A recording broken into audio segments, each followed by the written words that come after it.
il va rencontrer Élisée et lui dit, voilà ce que j'ai fait.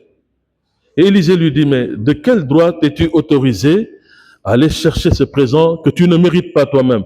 Moi, ton maître, j'ai pas pris cette affaire-là. Pourquoi toi, tu es allé chercher ça? La malédiction va s'abattre sur toi.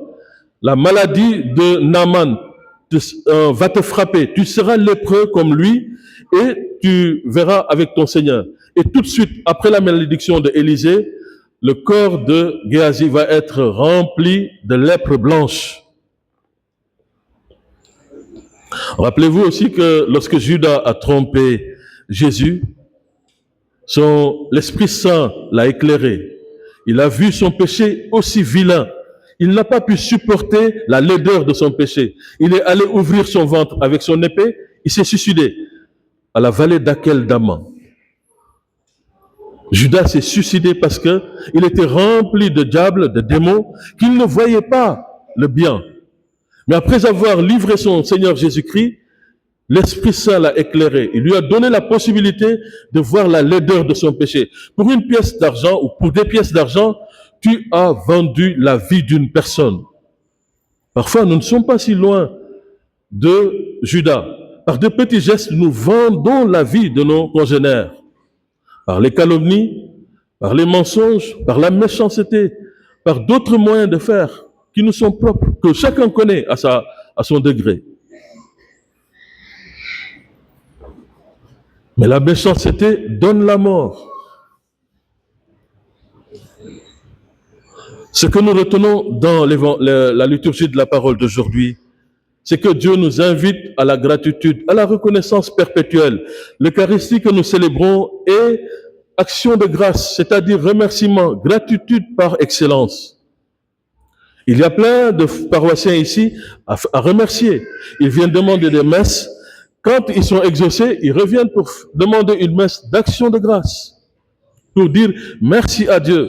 Et souvenez-vous, Jésus-Christ dit même, à ceux qui ont reçu, on donnera davantage. C'est-à-dire ceux qui ont reçu et qui reconnaissent qu'ils ont été bénis par Dieu. Ils recevront encore des bénédictions tant qu'ils continueront de dire merci à Dieu. C'est pas une manière de vous dire de venir nous donner de l'argent pour les messes. Non. Vous pouvez rendre grâce à votre manière. Vous pouvez rendre grâce en venant à la messe 30 minutes avant. Ou rester à l'église parfois 30 minutes avant pour passer du temps devant le Saint-Sacrement pour dire merci à Dieu pour toutes ces merveilles. Vous pouvez prendre de votre argent et offrir aux pauvres de votre quartier, à votre voisin qui n'a rien. Vous pouvez, sous l'inspiration de Dieu, poser des gestes qui rendent grâce à Dieu. Puisque, comme je vous l'ai dit, Dieu n'a pas besoin d'argent. L'argent que vous pouvez donner à Dieu, vous le donnez aux prêtres qui sont là, qui eux ont offert leur vie pour servir Dieu.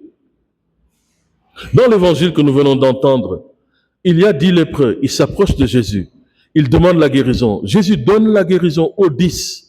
Il n'y a qu'un seul, un habitant de Samarie, qui vient dire merci à Dieu. Les autres, dans leur ingratitude, et certainement ils devaient être orgueilleux, ils sont repartis chez eux, comme si c'était normal.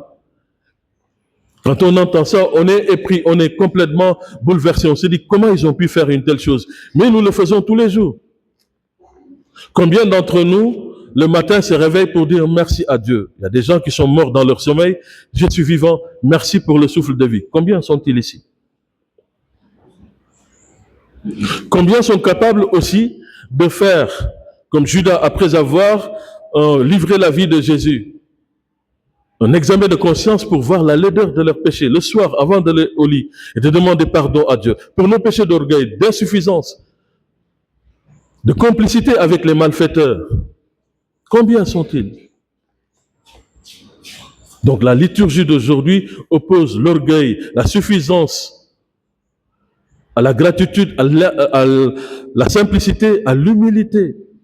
Et c'est dans l'humilité que notre foi grandit. Dans la deuxième lecture qui résume les 2 textes que nous venons d'entendre, Dieu nous dit, si vous souffrez avec moi, vous relèverez la tête avec moi. Bien souvent dans nos souffrances, nous voulons souffrir seuls. Nous voulons montrer que nous sommes résilients, que nous savons nous battre seuls. Et nous ne faisons aucune place à Dieu. Finalement, la souffrance prend le dessus sur nous et nous déprimons jusqu'à la mort. Mais quand on ne peut plus et qu'on demande à Dieu de venir au secours de notre faiblesse, il réagit. Dans le livre de la sagesse, au chapitre 14, verset 2, il est écrit: la barque est construite par la sagesse artisane, c'est-à-dire la sagesse humaine. La barque, c'est-à-dire le bateau. Mais c'est le souffle de Dieu ou la providence divine qui la conduit. Notre corps est le temple de l'Esprit Saint. Notre intelligence est le temple de l'Esprit Saint. C'est le fruit de la création de Dieu. Notre âme également. C'est nous qui la construisons tous les jours. Pour augmenter son intelligence, il faut aller à l'école. Il faut fréquenter des sages. Il faut aller à l'arbre à palabres. Il faut fréquenter les personnes qui sont capables d'être des maîtres pour nous.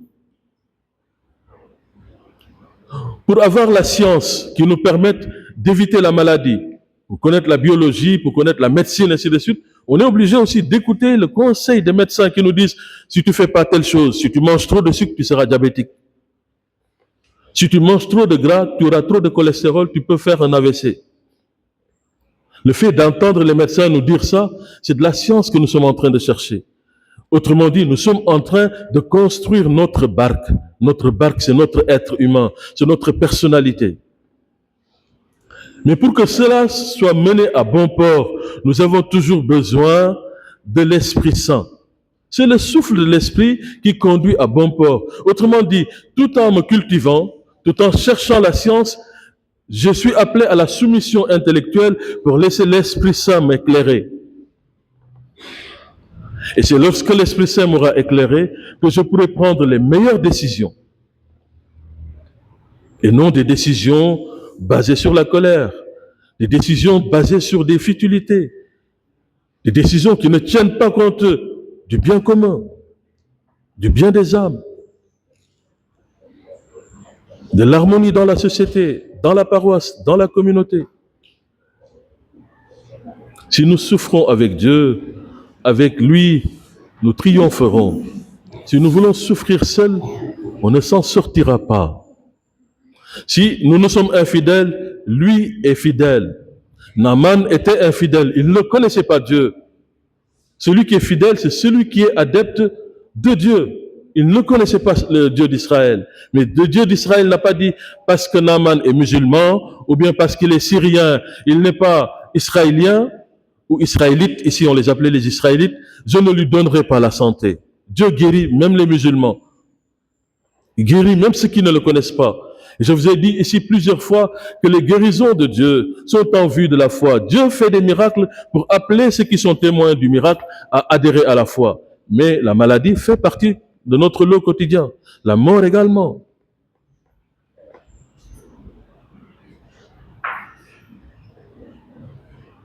Pour avoir la science, nous avons besoin de modèles humains. Nous avons besoin de saints comme modèle. Hier, nous avons projeté un film sur le fondateur des oratoriens, Saint Philippe Néri. Une vie riche en sainteté, une vie offerte totalement à Dieu pour les enfants de la rue. Des saints, il y en a plus que le nombre des années. Dans le calendrier romain, il y a plus de saints que les 365 jours de l'année. Il y a des jours où on a fêté 4 à 5, 6 saints. On a fêté jusqu'à 6 saints. Et nous tous, nous portons des noms de grands saints. Qui parmi nous essaye de percer le mystère de son saint, de lui demander secours dans les moments de difficulté? Qui parmi nous essaie de développer une amitié avec son ange gardien pour lui demander également d'augmenter sa foi et lui donner la crainte de Dieu pour éviter de pécher n'importe comment et n'importe quand? Qui parmi nous? L'Église a plein de trésors à nous offrir pour notre sainteté, pour l'amélioration de notre vie chrétienne. Mais bien souvent, nous allons chercher les solutions ailleurs parce que nous sommes impatients. Nous voulons des résultats Johnny. Je suis malade, je dois guérir. Si je demande une messe tout de suite, ou si je fais le chapelet, il faut que je guérisse. Or, Dieu nous dit toujours quelque chose de nous-mêmes à travers les vicissitudes de la vie.